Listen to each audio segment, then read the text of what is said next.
Sebelumnya saya mohon maaf karena saya harus di atas, padahal kita ini fi tabqatin wahidah, sama-sama tahta syekhin wahid, tahta murabbin wahid, yaitu Syekhina Ki Haji Maimun Zubair. Dari sisi itu saya minta maaf. Dari sisi yang lain jenengan harus minta maaf saya karena ini bully saya ini. Artinya bully itu kesannya di atas, tapi ini makmur, diperintah, diatur. Jenengan al-amirun atau al-amir, jenengan pemerintah. Jadi dari sisi ini jenengan keren ya, ngatur-ngatur saya. Tapi begini, sengaja saya tidak bawa makalah, tahun kemarin juga tidak bawa makalah, karena saya datang, saya matur ke Siid ketika beliau minta saya datang. Saya datang tapi tidak sebagai narasumber, ya seperti umumnya santri alumni. Jadi ya saya datang saja karena ada tugas memberi orasi ilmiah. Kita mulai begini. Jadi dalam disiplin ilmu yang dikembangkan di pesantren itu sebetulnya kalau pakai ilmu logika maupun sosial apa saja, baik sosial ilmiah maupun sosial budaya, kita ini jauh lebih unggul ketimbang tradisi mereka. Misalnya begini, dulu di era Umar bin Abdul Aziz ada yang memberi gelar Khamisul Khulafa. Ini yang dikutip Mizan Kubro Imam Sa'roni. Beliau ngendikan begini, idza ra'aitum jama'atan yatanajawna sirran fi ma bainahum fi amri dinihim, itu fasyhadu anna dzalika dhalalun wa bid'atun. Jika kamu melihat satu komunitas tertentu yang bisik-bisik agama tapi di grupnya mereka sendiri tanpa melibatkan kelompok lain yang mungkin a'lama minhum, lebih alim, maka itu sesat, dhalalun wa bid'atun. Sehingga dulu itu sudah ada tradisi konsensus ilmiah. Konsensus ilmiah ini diputuskan oleh konsensus yang min ahlil ilmi, sehingga orang yang tidak ngalim itu ya konangan. Kalau sekarang nggak pati konangan, tahu-tahu ada orang nggak jelas juntrungannya punya majelis tafsir yang bisa saja cindil tikus itu halal, hanya karena berdasar dalil, misalnya kula ajitu fima uhiya ilayya muharraman ala ta'imi yat'amuhu ila yakuna apa maitatan aw damam masfuhan aw lahma apa khinzir, sehingga dianggap yang halal itu banyak, yang haram hanya 3. Saya pernah ketemu di antara mereka, tanya, apa betul Gus Bak menurut Islam begitu? Terus saya baca di antara ciri Nabi itu yang ada di kitab Taurat dan Injil itu wa yuharrimu alaihimul khobais. Jadi kadang mawadiul halal wal haram itu tidak disebut di halal haram, tapi disebut di sifatun Nabi. Sifatnya Nabi adalah wa yadau anhum israhum wal aghlal allati kanas alaihim. Di antara sekian sifat itu wa yuharrimu alaihimul khobais, dan Nabi mengharamkan sesuatu yang menjijikkan. Nah kira-kira itu cindil tikus itu kalau sampean dakok di ruang tamu menjijikkan enggak? Ya jijik, ya sudah haram saja kata saya. Akhirnya sebagian mereka ya tobat, mau ngaji sama ahlinya. Dulu ketika Imam Malik ngarak Muwatta itu beliau ngendikan, dan ngendikan itu saya hafalkan. Ini ada di kitab Al-Manhalul Latif, juga dikutip Gus Najih dalam kitabnya At-Tajridul Musaffa. Aradtu kitabi hadza ala sab'ina faqihan min fuqaha il-Madinah fakulluhum wata'ani fasammaituhu al-Muwatta. Kitab ini sudah saya tasihkan ke 70 ahli fikih di Madinah, kemudian semuanya setuju, fakulluhum wata'ani, semuanya sepakat, fasammaituhu al-Muwatta, maka kitab ini saya namain al-Muwatta, yang disetujui. Sehingga kita tidak boleh menjadi orang-orang alim humul sendiri dewean terus dikultuskan santrinya, serambutnya gondrong, terus muridnya jari dulang Nabi Khidir, sekambine kok kali Jogo itu, terus terkenal wali itu. Ini kalau kita begitu bahaya. Makanya saya senang model pendidikan Anwar, ilmu itu dikonsensuskan. Siapa yang alim ditakrib, di mu'in, ada debat, ada macam-macam, sehingga yang terbaik baik secara ilmu maupun perilaku dituakan. Ini penting, kalau ilmu tidak dikontrol itu repot. Saya berikan contoh betapa kita lebih kritis ketimbang tradisi di kampus. Saya pernah didebat sama salah satu kelompok ormas tertentu. Pak Paha, apa alasannya orang NU kalau megang istrinya itu kok batal gitu? Wong istrinya digauli saja boleh, masa megang itu batal gitu. Terus saya jawab, kamu tahu definisi mahram? Nggak tahu ya. Mahram itu orang yang haram dinikah. Yang haram dinikah itu ya ibu, anak, bule, ponakan. Yang haram dinikah itu namanya mahram. Justru istri itu namanya ajnabiyah, orang lain. Makanya boleh dinikah. Jadi statusnya istri itu orang lain, ajnabiyah. Sehingga boleh dinikahi. Kalau mahram malah nggak boleh dinikahi. Mereka akhirnya sadar. Oh ternyata selama ini keliru. Membahasakan istri mahram itu keliru. Ya terus akhirnya dia jadi Syafi'i dadaan tadi. Pernah juga ada seorang kiai yang kepikiran mau mengharamkan atau menganggap ada fidah kalau orang haji itu rokok. Alasannya kalau kata pakar-pakar kuetar itu cengkeh itu wangi. Kalau cengkeh wangi berarti kalau haji rokok itu artinya pakai apa? Wangi. Itu hampir saja deal. Karena ya memang cengkeh itu wangi. Kemudian diingatkan sama kiai yang lain. Anda berani fatwa kalau orang Jumatan sunat ngerokok karena pakai pewangi? Terus wah iya ya, enggak jadi. Jadi ini pentingnya ilmu itu konsensus. Sehingga saya bicara di sini pede bukan karena saya merasa benar, enggak, kan nanti ada yang nasehatin. Kalau benar ya sampean dukung, kalau salah ya tinggalkan saja, biasa saja. Karena kalau sampean sama-sama tadi saya sudah bilang tahta topkotin wahidah, kita tahta syekhin wahid, tahta mursyid wahid. Saya pikir ilmu saya dan sampean ya undi lah. Kita beda jauh kan dengan Gus Naji karena beliau alim, bisa ngarang kitab banyak. Kalau saya jenengan kan ya sama-sama nggak jelas gitu ya, sudah pokoknya santai-santai saja. Pokoknya rileks saja. Yang jelas saya datang ke sini itu mau cerita kebanggaan saya sebagai orang pesantren, produk pesantren kalau kata Gus Barak tadi. Di kampus itu saya berkali-kali ketemu dokter, profesor, dan mereka umumnya itu orang-orang yang galau, yang gelisah. Dan lucunya itu mereka memposisikan saya sebagai penasihat. Karena apa? Memang ilmu pesantren itu unik. Ilmu yang bisa menjawab problem apa saja. Mereka misalnya tanya begini, Pak Bahak, saya ini orang kampung, yang bapak saya itu utun, kan? Utun itu lugu. Bisa menjadikan saya doktor, saya jadi dekan, saya jadi rektor. Tapi setelah di kota, dengan sekian ilmu yang saya pelajari dari Eropa, dari Amerika, sekedar anak saya tidak narkoba itu sudah susah, kok ranking nggak dengar anak saya ditangkap BNN itu sudah seneng saya. Artinya apa? Dia sadar ternyata kearifan lokal yang dididik para kiai menjadikan anak-anaknya jadi profesor, jadi dokter. Tapi dengan ilmu kedoktorannya orang menjadikan anaknya ranking itu susahnya bukan main, karena nggak ada kearifan. Ilmu yang mereka anggap adalah dianggap ya, tentu tidak hakikat, eksak saja sebetulnya tidak juga subjektivitas mereka. Misalnya begini, ini contoh sekian. Pernah saya lomba cepet-cepetan matematika. Kalau saya kan pernah dimintai konsultan sebagai badan Basnas Nasional. Mereka kalau ngitung ya zakat tijarah itu 2,5%. Mungkin zakat ziroah berapa? 10% atau 20%. Kangkang yang di sini tak pikir itu mesti bingung karena gaya porogabit itu mesti raiso. Dan mereka tak tantang, coba jenengan bikin porogabit, saya pakai matematika pesantren, itu cepat saya. Karena matematika kita adalah matematika ummi. Ummi itu orang Arab, ummiyin. Gak usah diterjemah apa, sudah ummiyin saja. Ummiyin itu keibu-ibuan lugu. Jadi kalau nggak bisa itu ya terlalu. Misalnya 2,5%, kalau kita bilang kan rubu'ul usyur. Ya sudah 1.000 itu diusurkan dulu menjadi 10. Setelah 10 itu kan misalnya ya 1.000 berarti usurnya 100, ya kan? Setelah 100 cari rubuknya berapa? 25. Berarti setiap 1 juta 2,5% adalah 25.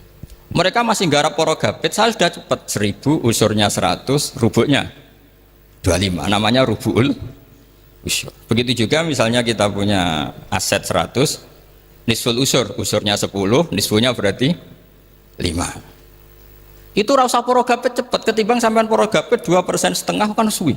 Terus dia tanya, Pak matematikanya kok cepat? Dapat ilmu dari mana? Pernah kuliah di mana? Ya saya ngaji di Sarang sama Mbah Mun, terus saya ngaji beberapa ilmu. Nah, kelirunya rata-rata santri itu faro itu ya ora seneng. Nah, bulat. Nah ini cerita saja. Jadi kita bisa membuktikan ke khalayak ramai kalau kita tidak kalah. Khawarizm Al-Jabar terkenal di Barat, Avicenna atau Ibnu Sina itu ya dengan ilmu-ilmu umum. Dan mereka fasih sekali menerangkan ilmu medis, ilmu apa. Fasih sekali. Sehingga ketika sekarang teknologi katanya adanya di barat, di Eropa, sebenarnya mereka itu kagum sama Islam. Karena mereka ngakui bahwa di antara ilmu itu dari Islam, zaman Khawarizm, zaman Al-Jabar, zaman Avicenna, zaman Ibn Rushd dan sebagainya. Saya beri sekian contoh, dan ini saya bilang, tanyakan ke orang kafir yang paling inat, paling lacut di dunia. Tanyakan ayat ini, pasti artinya seperti ini. Yaitu ketika ada fenomena likuifaksi, tentu kalau di Jogja kan ada grup ilmiah, mereka tanya saya, Pak Bahak, apa ada teori manusia itu ditenggelamkan di bumi? Yang teori, bukan kasus, bukan peristiwa sejarah. Kalau peristiwa sejarah kan ada korun. Saya ditanya gitu, terus saya jawab, aamin tumman fis sama ayakhsifa bikumul ardo fa idza hiya tamur. Apa kamu merasa aman di dunia sementara pengendali langit, man fis sama itu pengendali langit? Ya siapa saja, bisa malaikat atau bisa Allah, man sing kudratu fis sama, itu ahli tafsir beda pendapat. Yang enggak beda yang enggak pernah nafsiri gitu. Jadi yang enggak beda karena enggak pernah nafsiri. Ayakhsifa bikumul ardo, bahwa bumi ini bisa ditenggelamkan. Faidah ya tamur, ya memang bumi itu bisa meleleh. Terus saya memberi sekian argumentasi. Kalau kamu katakan justifikasi ilmiah karena kadung Islam dan kadung pegangan Quran, mungkin Anda akan bilang saya ini justifikasi, nyari pembenaran secara syariah. Tanyakan ke ahli lughat yang non muslim, maknanya ayat itu tetap seperti itu. Begitu juga misalnya ayat wal ardi dzatis sodq, dan bumi yang berkarakter bisa retak. Sodqun itu retak. Dulu kita hanya punya contoh, misalnya biji-bijian jagung yang lembek, yang lemah, dan bumi yang keras, atau ketela atau bengkoang itu. Ternyata dengan segala kelemahan ini, biji-bijian ini bisa merekah, dan buminya yang ngalah memberi ruang. Dulu ulama hanya nyontohkan tadi, misalnya kalkhinto, apa saja yang bisa bumi mengalah dengan proses tumbuhnya tanaman. Tapi itu kan qaulul mufassir. Kenangan saya ngaji Yai, makanya saya bangga sekali sebagai murid beliau. Saya memberi gelar beliau Al-Faqih Al-Mufassir. Faqih betul karena beliau putra Abu Zubair yang ma'ruf bil fiqhi. Dan Al-Mufassir beliau itu murid Said Alawi yang ngarang takriran Faidul Khabir itu dengan Habib Muhsin Al-Musawa itu. Ini penting, sanad kita ini penting, dan kita insya Allah sebagai murid tidak akan merusak sanad itu. Hanya merusak sanad itu gurunya alim, baik guru alim terus kita bodoh, itu merusak sanad itu. Saya masih ingat didawi Mbah Mun, wong jagoan rusak sanad. Ibnu Hajar Al-Asqalani ngalim-ngalimi wong, di murid Zakaria Al-Ansori. Beliau di murid Ibnu Hajar itu. Terus di murid Fathul Mu'in. Jadi kiai nak di murid ngalim itu yo isin hak katanya. Nah, kita berlomba-lomba supaya gak ngisin-ngisinin apa? Kiai. Ya ini kan kompetisi. Kalau gak kasih alim ya ngaku alim saja lah supaya ya nggak apa-apa. Artinya ya cukup lah kalau di daerah masing-masing kan. Saya pernah sama satu temen itu, Gus kula wis ngalim kok iso. Kula niku tiyang Sragen. Urip kula teng kaki Joko Samudra. Jadi kok kula ngeten iki pun alim. Ketika dia nakal dan pengurus nyurati orang tuanya, memberitahu kalau anaknya nakal, dia tenang saja. Tak tanya, "Kenapa kamu tenang?" "Bapakku buta huruf." Jadi pengurus nyurati itu ya tenang saja dia, karena dia tahu orang tuanya itu buta huruf. Kok nikmat urip kok kowe nggih, saya nak. Ya tapi insya Allah barokatuh Syekhina semua itu tetap berkah. Karena itu awal hidayat di daerah masing-masing. Itu tidak perlu alim, sudah hebat itu. Karena ya nggak perlu lah. Kalau alim betul malah nggak sempat dakwah. Begini, ini penting saya utarakan. Karena sanad keguruan itu pernah saya cek ya. Ini cerita ini tahadus bin Imad.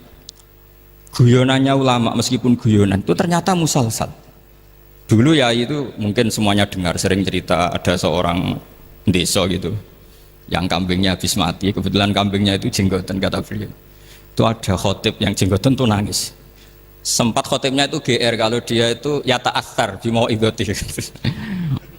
Ya ta'assar sampai nangis sih. Ternyata enggak. Dia ingat khotib itu ingat kambingnya yang mati. Itu cerita Yai dulu dan diulang-ulang. Ternyata saya baca, kalau sama nggak percaya baca di Al-Fawaid Asyatiriyah atau Al-Fawaid Al-Haramiyah, itu karangannya Habib Salim Asyatiri. Beliau dekat sekali dengan Gus Najib, pernah nginep di beliau. Itu di karangan beliau sampai cek nanti di Qauluhu ta'ala lau adzibannahu adzaban sadidan aw la asfahannahu aw la ya'tiyanni bisultanim. Itu kata beliau begini, adzaban sadidan itu orang dihidupkan atau didomisilikan di daerah yang enggak sejenis, itu tersiksa sekali. Terus di situ beliau cerita, dulu itu ada orang alim alamah hamilul Quran itu di penjara karena ketemu orang sejenis, santri-santri yang kebetulan itu ada kios politik itu atau gerakan politik. Itu di penjara itu asik saja. Bahkan banyak alumni penjara itu udah hafal Quran. Yang sebelum hafal ada yang bebas, nggak mau bebas karena ingin meneruskan hafalan dengan saking keramatnya tadi orang alim yang hafal Quran. Suatu nanti kalau nggak percaya nanti dicek. Kitab itu sekarang gampang didapatkan. Al-Fawaid apa? Asyatiriyah atau Al-Fawaid Al-Haramiyah itu namanya. Itu ternyata terus penguasa ini ngerti, ini di penjara kok happy-happy saja malah mulang Quran. Di penjara mek wong bedui sing ora roh wong alim ya ora roh kitab. Ternyata si bedui tadi pertama melihat syekh yang jenggotan tadi, ingatnya sama kambing tadi. Langsung dong, ya Allah saya ingin bebas. Artinya betapa tersiksanya orang dikumpulkan orang yang tidak sejen. Dan guyonan itu ada di Al-Fawaid Asyatiriyah. Betapa ini al-arwah junudun mujannad. Mbah Mun muridnya Sayyid Alawi pernah cerita itu, meskipun dengan analogi kias yang beda. Sayyid Habib Salim Asyatiri itu malah cerita itu ditadwin, dimudawankan, yaitu ditulis di kitab. Itu kan luar biasa. Dan saya punya kitab itu. Kemudian yang sama lagi adalah Yai sering berkeyakinan annal ardo kurawiyah. Meskipun sampean mungkin lihat di video-video nak bumi itu flat, itu orang nggak mau mikir mungkin ya. Annal ardo kurawiyah. Saya percaya beliau karena beliau orang alim dan saya percaya teori falak. Kemudian saya cek di tafsirnya Imam Habib Satiri tadi di ayat watarol jibala tahsabuha jamidata wa hiya tamurru marras sahab, kata beliau annal ardo kurawiyah wa anna hadhil ardo tamurru kal jibal atau tamurru mamarul jibal marul jibal. Ketika dia ditanya apa alasannya, watarol jibala tahsabuha, kan ada kata tahsabuha. Tahsabu itu hasibah yahsabu husbanan. Kalau sebagian lughat hasibah yahsibu husbanan. Nah, itu sekarang kata beliau, itu sekarang. Kenapa itu sekarang? Idlah husbana hunaka. Kan ada mufassir yang mengatakan tamurru marras sahab itu nunggu di akhirat. Wa tarol jibala tahsabuha jamidata wa hiya tamurru marras sahab. Marras sahab itu nunggu nanti di akhirat. Tapi kata Habib Salim Asyatiri tidak di dunia. Idlah husbana hunalika itu akhirat maksudnya. Di akhirat husban itu artinya kan nyongko, ngiro. Di akhirat semuanya itu ilmul yakin, ainul yakin. Jadi kalau tahsabuha pasti di dunia karena adanya husban, dugaan hanya ada di dunia. Lagi-lagi muwafaqah bainahu wa baina Habib Salim Asyatiri. Dan di situ detail sekali. Cara beliau nulis tafsir, pengalaman ngaji sama Sayyid Alawi, tanggalnya. Begitu juga saya dulu ngaji sama Yai, banyak sekali diantaranya yang saya syukur sekali, yaitu tadi ulumul Quran. Dulu di MGS yang ngajar Faidul Khobir beliau sendiri, dan kita syukur sekali. Jadi ini pengalaman-pengalaman kita sebagai murid, sebagai penerus. Terus ketiga begini, ciri khas samahah atau samahan. Ini saya meskipun tidak bawa makalah, saya ini baca sekian takbir. Kenapa guru-guru kita di Indonesia itu menghindari tema-tema ekstrim atau tema-tema keras? Saya pikir di sini masyhur sekali, beliau sering ngendikan zada khusyuan zada jalan, kita hanya nirukan saja tapi tidak ikut menvonis. Karena kalau kita serius, terlalu serius ngendikan hukum-hukum yang serius, nanti kejadiannya begini. Ini saya baca takbir ini dari kitab Ibnul Qayyim di I'lamul Muwaqqi'in an Rabbil Alamin dan dari kitab Nasaihul Ibad.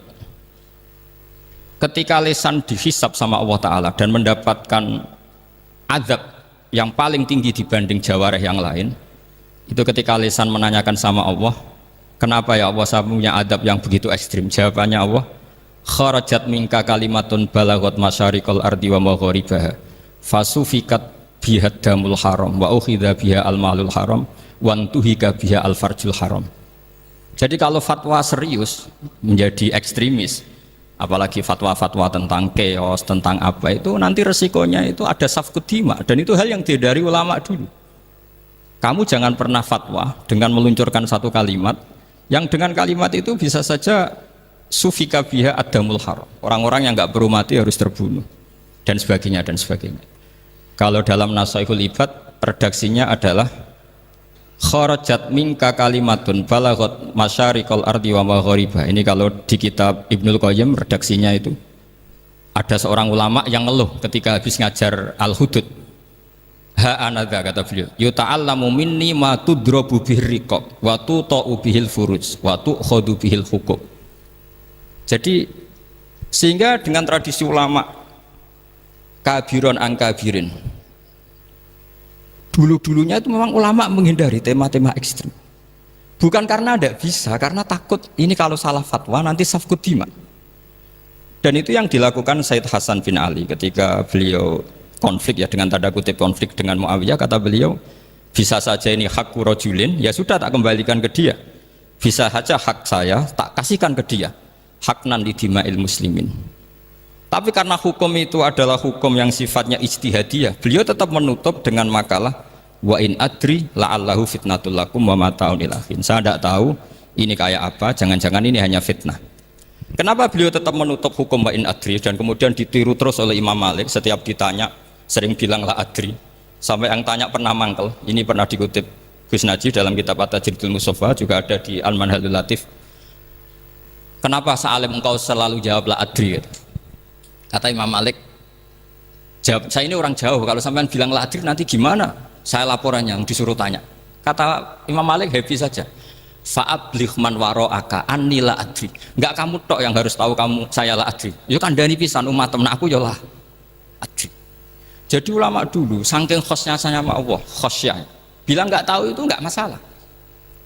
Karena begitulah sanad mereka dalam hal-hal yang ijtihadiyah, yang potensi safkut dima. Saya ulang lagi, yang potensi safkut dima itu milih aman bilang la adri. Sampean kalau nggak percaya dicek di Sahih Muslim atau di kitab-kitab hadis Sahih yang lainnya. Dan ini juga yang dipakai Ibnul Qayyim ketika bikin Muqaddimah I'lamul Muwaqqi'in dalam Khotorul Fatwa. Ada seorang namanya itu Buraidah. Buraidah itu Amirul Jais. Itu setiap mau perang atau punya MOU dengan kelompok lain, kata Rasulullah, jika mereka menginginkan kamu ala antun zilahum ala hukmillah wa ala hukmi rasulillah falatun zilhum ala hukmillah wa ala hukmi rasulillah. Ada redaksi yang fi dhimmatillah wa fi dhimmati rasulillah. Walakin anzilhum ala hukmi, posisikan bahwa MOU itu atas nama kesepakatan kamu dan mereka.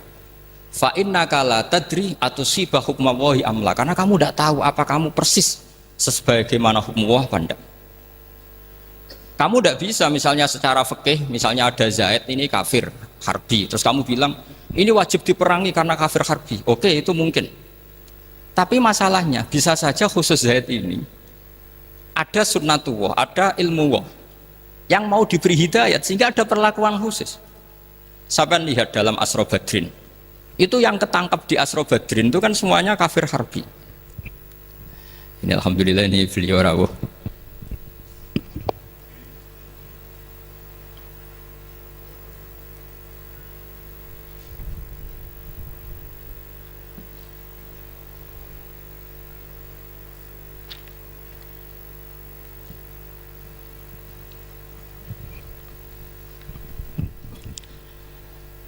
Kalau terusakan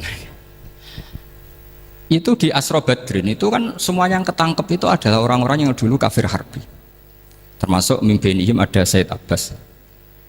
Tapi ketika itu jelas-jelas pernah kafir harbi ikut perang Badar. Ini pentingnya muqabalah.